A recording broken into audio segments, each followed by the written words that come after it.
kind of difficult to be certain about most of the details of Muhammad's life because the historical sources are so late. Our earliest detailed biographical source on Muhammad's life is Ibn Ishaq's Sirat Rasulullah, which was written more than a century after Muhammad died. And we don't even have what Ibn Ishaq actually wrote. We only have an edited version by Ibn Hisham. And Muslims don't even pay much attention to Ibn Ishaq. The sources they used to learn about Muhammad, their main hadith collections, were written 2 to 3 centuries after he died. So we're dealing with some very late material.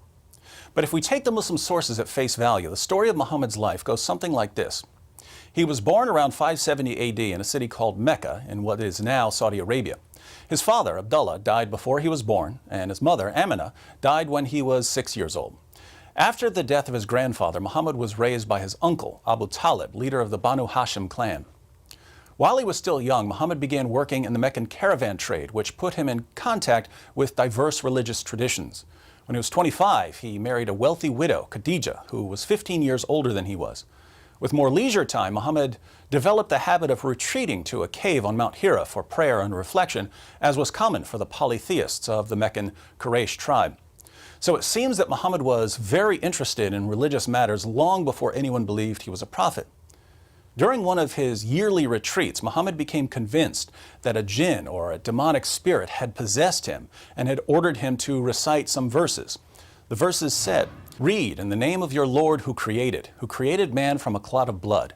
Read, and your Lord is most generous, who taught by the pen, taught man what he did not know." These words are now found in the Quran, chapter 96, verses 1 through 5. So this is when Muhammad started receiving revelations that would eventually become the Quran.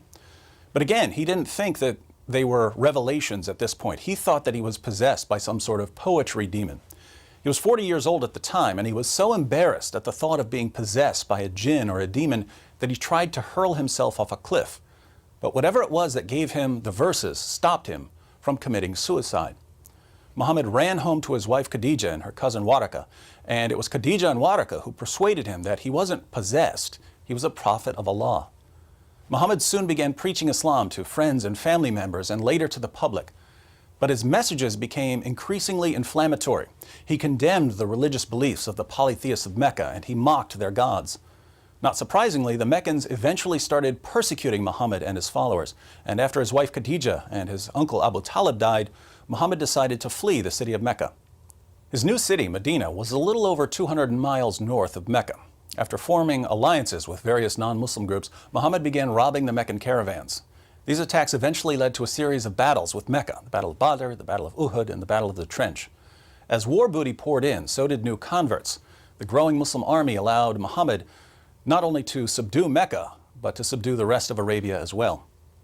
Unfortunately for Muhammad, after attacking a Jewish settlement at Khaybar, a Jewish woman whose family had been killed by Muslims offered to cook dinner for Muhammad and some of his companions, and the Prophet of Islam accepted her offer. But the food she gave him was poisoned. Muhammad spit the food out, but according to Muslim sources, the poison caused some sort of internal damage, which led to severe pain and ongoing medical problems.